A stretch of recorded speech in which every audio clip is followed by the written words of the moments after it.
अस्सलामु अलैकुम रहमतुल्लाहि व बरकातुहू।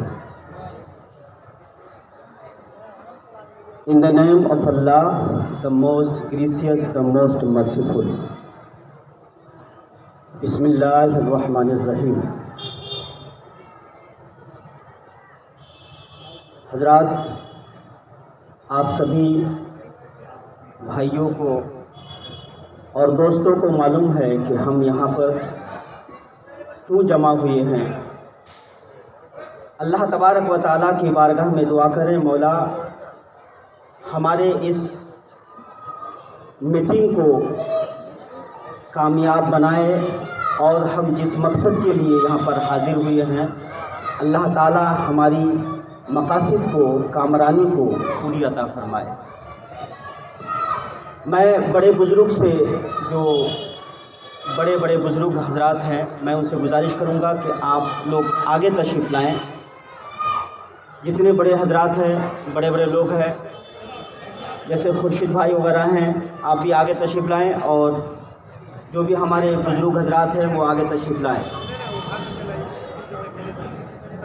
क्या बात है, डॉक्टर जाकिर साहब भी आए हैं, आइए ऊपर बैठिए आप।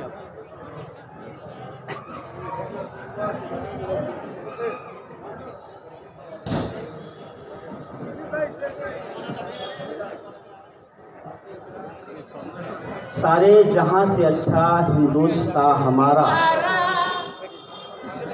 सारे जहां से अच्छा हिंदुस्तान हमारा, हम बुलबुलें हैं इसकी ये गुलसिता हमारा, हम बुलबुलें हैं इसकी ये गुलसिता हमारा। मेरे बुजुर्गों और दोस्तों,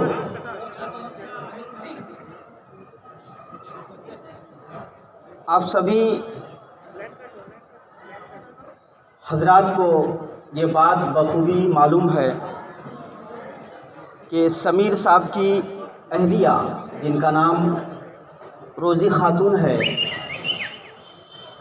ये उम्मीदवार के तौर पर जो मुखिया की जिला परिषद की अभी वोटिंग होने जा रहा है बिहार स्टेट के अंदर, वो उम्मीदवार है रोज़ी खातून, जो समीर की अहलिया है। आप लोगों से अपील है, निवेदन है कि आप सब लोग मिलकर इस उम्मीदवार को कामयाब बनाएं। देखिए मेरे दोस्तों, कहा जाता है कि यूनिटी इज़ पावर, यानी एकता में जो ताकत है, वो बल है, वो किसी में नहीं है। जहाँ पर एक हाथ होगा वहाँ कमज़ोर पड़ेगा, लेकिन जहाँ एक समाज, एक गांव, एक पंचायत एक होंगे तो उस जगह जो यूनिटी ऑफ पावर है वो सामने देखने को मिलेगा। और ये यकीनन आप जानिए कि जब हम किसी एक भाई को आगे बढ़ाकर उसका हम साथ देंगे और वो कामयाब हो गया, तो हमारे समाज का, हमारे पंचायत का, हमारे जो भी मसाइल है उन तमाम हल अगर वो करेंगे तो हमारे गांव पंचायत के अंदर विकास ही विकास नज़र आएगा। दोस्तों, हमारी जिम्मेदारी है कि आज जो समीर की अहलिया रोज़ी खातून हमारे बीच उम्मीदवार होकर के खड़ी हो रही है, तो ये समझ लीजिए आप कि आप में से किसी की बेटी है ये, किसी की भाभी है ये, किसी की अहलिया है ये। लेकिन ये चीज़ याद रखिए, टीपू सुल्तान कौन था?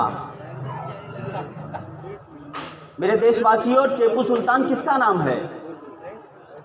टीपू सुल्तान उस मर्द मुजाहिद का नाम है जिसने अंग्रेज़ों के सामने, अंग्रेज़ों के आंखों से आंखें मिला करके बात किया था, एक साल नहीं कई सालों से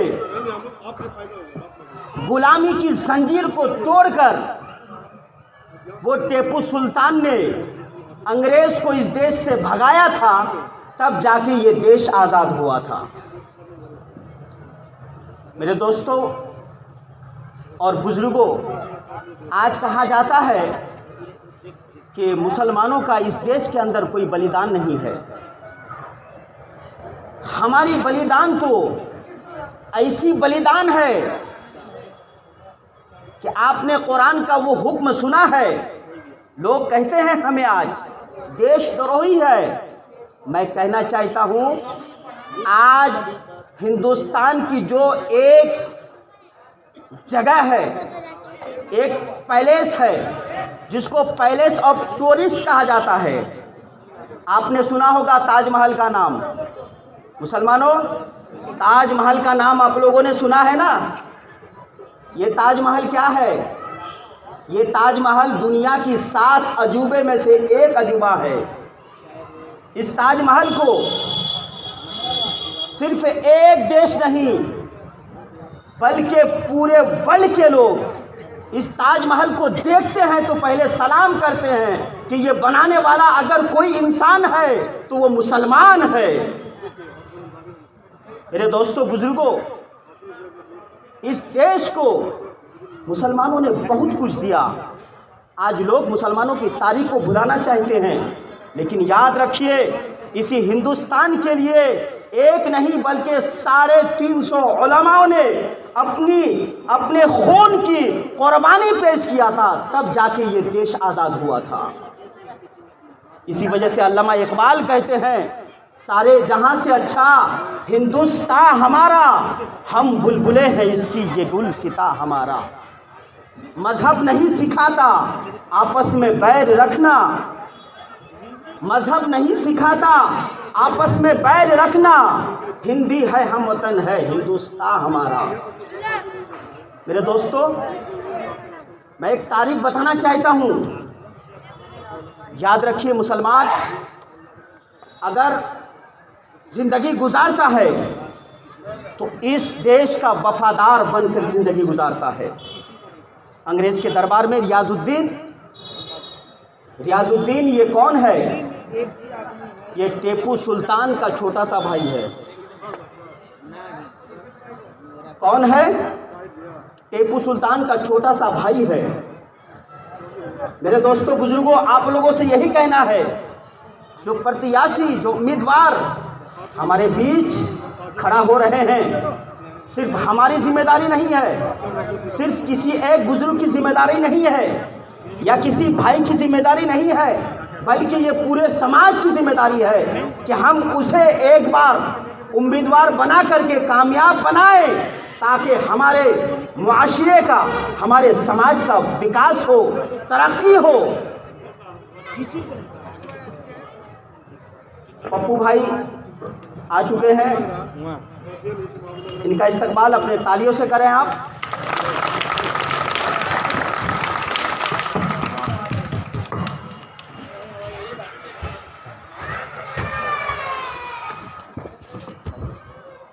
शहर जयपुर की एक बड़ी शख्सियत जिन्हें आप अपने माथे की आंखों से देख रहे हैं, हम कभी कभी ये देखते हैं कि पप्पू कुरैशी साहब हमारी पहचान है। क्या है? हमारी इस पूरे शास्त्री नगर की पहचान है। इनका विकास, इनका दर्द जो अपने कौम के लिए मैंने कई बार महसूस किया है, तो मुझे बहुत अच्छा लगता है। मेरे दोस्तों, मैं बता रहा था टीपू सुल्तान, और हम फख्र करते हैं कि ऐसे बड़े बड़ी शख्सियतें, बड़े बड़े लोग हमारे बीच आता है तो हमें हिम्मत होती है, हिम्मत अफजाई हमारी होती है। आपसे मेरी गुजारिश हमेशा यही होती है, मेरे कौम के दयालु लोगों, अगर हमारे बीच कोई महान शख्सियत, महान व्यक्ति आता है तो उनके कहने पर हम अपनी ज़बानों को पेश करें, अपने दिलों को पेश करें, क्योंकि हमारे समाज के अंदर जो बड़ा इंसान होता है, अगर हम उसको साथ देते हैं, उनके हमेशा इर्द गिर्द रहते हैं, तो यकीनन हमारे मोहल्ले का, हमारे मुआशरे की तरक्की ही नज़र आती है। मेरे दोस्तों, आपने ताजमहल को देखा होगा ना। ताजमहल क्या है? आज इस देश को अगर ताजमहल किसी ने दिया है तो यकीनन मुसलमान ने ताजमहल दिया है। लाल किला अगर किसी ने दिया है, मुसलमान ने दिया है। चार मीनार अगर किसी ने दिया है तो मुसलमान ने दिया है। और हम तो अपने देश की देशभक्ति इतना हम करते हैं कि हमारा कुरान कहता है, मिनहा खलकनाकुम व फीहा नुईदुकुम व मिनहा नुखरिजुकुम तारतन उखरा। हम इसी ज़मीन में पैदा हुए, इसी ज़मीन से हम दोबारा उठेंगे और इसी ज़मीन में हम जाने वाले हैं। पता क्या चला? इस देश के अगर पक्के कोई देशभक्त है तो यकीनन मुसलमान है। मेरे दोस्तों, इसी वजह से अल्लामा इकबाल ने कहा था, सारे जहां से अच्छा हिंदुस्तान हमारा, हम बुलबुले हैं इसकी ये गुलसिता हमारा। रियाजुद्दीन अंग्रेज़ के दरबार में गया। मुसलमानों, मैंने आप लोग से पहले कहा, यूनिटी ऑफ पावर। अगर हम एक दूसरे की साथी बनेंगे, एक दूसरे का दोस्त बनेंगे, एक दूसरे की मदद बनेंगे, तो यकीनन जिस तरह आज पप्पू कुरैशी की एक आवाज़ पूरे मुआशरे में होती है, इसी तरह आप अपने इलाके में जो समीर साहब हैं, इनकी अहलिया है रोज़ी खातून को उम्मीदवार बनाइए। यकीनन आपके गांव के अंदर विकास नज़र आएगा, आपके गली के अंदर विकास नज़र आएगा और एजुकेशन में भी इंशाअल्लाह ताला आपके बच्चे आगे नज़र आएंगे। और मुसलमानों, मैं एक बात कहना चाहता हूँ, बड़े बड़े लोग कहते हैं any person can not get to success without education. आज हम उम्मीदवारों को, किसी मुखिया को, किसी सरपंच को, किसी एमएलए को, किसी एमपी को इसलिए जिताते हैं कि जब वो एजुकेशन के नाम पर लब्बैक कहेंगे और हम भी लब्बैक कहेंगे, तो हमारे लब्बैक कहने पर हमारे छोटे छोटे बच्चे एजुकेशन हासिल करेगा और एजुकेशन जब हासिल कर लेगा तो यकीनन आपका गांव, आपका समाज सुधर जाएगा। मेरे दोस्तों, इस देश का जो सबसे फर्स्ट एजुकेशन मंत्री था, मिनिस्टर था, वो कौन था? वो था मौलाना अब्दुल कलाम आज़ाद। अगर आप अपने गांव की विकास चाहते हैं, तरक्की चाहते हैं, अपने बच्चों को पढ़ाना चाहते हैं, तो समीर साहब की अहलिया के आवाज़ के साथ आप अपनी आवाज़ को मिलाइए। यकीनन आपके बच्चे भी शिक्षक रहेंगे, आपको भी पता चलेगा कि कानून क्या है, इंडियन कॉन्स्टिट्यूशन ऑफ लॉ क्या है। आप अगर यकीनन किसी एक उम्मीदवार को जिताते हैं तो यकीनन आपको पता चलेगा कि लॉ इन ऑर्डर क्या है, इंडियन कॉन्स्टिट्यूशन क्या कहता है, हमारा संविधान क्या कहता है। मैं कह रहा था, टीपू सुल्तान के दौर में रियाजुद्दीन अंग्रेज़ के दरबार में चले जाता है। कहाँ जाता है? अंग्रेज़ के दरबार में। पूरा दिन गुजर जाता है, वो रियाजुद्दीन नहीं आता है। मेरे दोस्तों, ये टीपू सुल्तान को कोई लोग तो देशद्रोही कहते हैं। अगर जो मुसलमानों के ऊपर उंगलियां उठाते हैं उसको तारीख पता नहीं है कि अब्दुल हमीद सरहद पर जब खड़े थे, इंडिया पाकिस्तान की लड़ाई हो रही थी, वो अब्दुल हमीद ने अपनी जान को कुर्बान कर दिया, मगर इस हिंदुस्तान के सलाइक को परचम को नीचे नहीं आने दिया। और इसी वजह से अल्लामा इकबाल ने कहा, सारे जहां से अच्छा हिंदुस्तान हमारा, हम बुलबुले हैं इसकी ये गुलसिता हमारा। मुसलमानों, हमारा मुआशरा, हमारा समाज, हमारे समाज के अंदर पढ़ाई हो रही है या नहीं हो रही है, बच्चे पढ़ रहे हैं या नहीं पढ़ रहे हैं, ये आप सबकी जिम्मेदारी है। मुसलमानों, रियाजुद्दीन की माँ परेशान हो गई, अंग्रेज़ के दरबार में रियाजुद्दीन गया, अब तक नहीं आया, 24 घंटा गुजर गया। टीपू सुल्तान ने माँ से कहा, अम्मी जान मुझे डर हो रहा है, कहीं ऐसा तो नहीं है कि अंग्रेज़ के दरबार में वो अपने आप का सौदा कर लिया हो। मुसलमान कभी भी गद्दार नहीं हो सकता है, चाहे तारीख हमें मिटाना चाहे, लेकिन हमारी तारीख को मिटा नहीं सकती है, क्योंकि इस देश की कुर्बानी के लिए, आज़ादी के लिए हम एक नहीं बल्कि 400 उलमाए अहले सुन्नत ने, उलमाए हिंदुस्तान ने अपनी गर्दनों को कटाया था, तब जाके ये देश आज़ाद हुआ था। आप लोगों से यही गुजारिश है कि हमारे जो उम्मीदवार है इनको आप जिताएं। टीपू सुल्तान माँ से कहने लगा, भाई नहीं आया, याद रखें मुसलमानों, हमारी तारीख बहुत पुरानी तारीख रही है, हमारी तारीख बड़ी पुरानी रही है। इस हिंदुस्तान में अपने मुसलमानों ने 800 साल हुकूमत किया है। कितने साल हुकूमत किया है? 800 साल मुसलमानों हुकूमत किया है। रियाजुद्दीन की माँ परेशान, टीपू सुल्तान परेशान, अम्मी जान वापस नहीं आया रियाजुद्दीन, क्या बात है? अम्मी जान कह रही है, मुसलमानों अपनी तारीख को याद करो, अपने इतिहास को याद करो। वो रियाजुद्दीन की अम्मी कहती है, ऐ बेटा टीपू सुल्तान, मेरा बेटा गद्दार नहीं हो सकता है कि जब भी मैं अपने बेटे को दूध पिलाती थी तो पहले वज़ू बनाती थी, नमाज पढ़ती थी, उसके बाद मैं अपने बच्चों को दूध पिलाया करती थी। टीपू सुल्तान की माँ कहती है, मेरे दोस्तों आप लोगों से गुजारिश है कि समीर की अहलिया जिनका नाम रोज़ी खातून है, ये उम्मीदवार में आपके इलाके में खड़ी हो रही है। आप सबकी जिम्मेदारी है कि आप इनको कामयाब बनाएं। शहर जयपुर की एक बेहतरीन शख्सियत पप्पू कुरैशी अगर हमें कभी आवाज़ दे तो इंशाल्लाह हम सबको मिल करके एक होना है, क्योंकि यूनिटी इज़ पावर। एक हाथ में ताकत नहीं होती है। जब पूरी समाज, पूरे बुजुर्ग एक होते हैं तो कसम खुदा की उस हाथ में सिर्फ ताकत नहीं बल्कि यहाँ की संविधान से लेकर पार्लियामेंट तक पहुँचने की हमको अधिकार रहता है, जब हमें हमारे अंदर एक एकता होती है और यूनिटी ऑफ पावर होती है।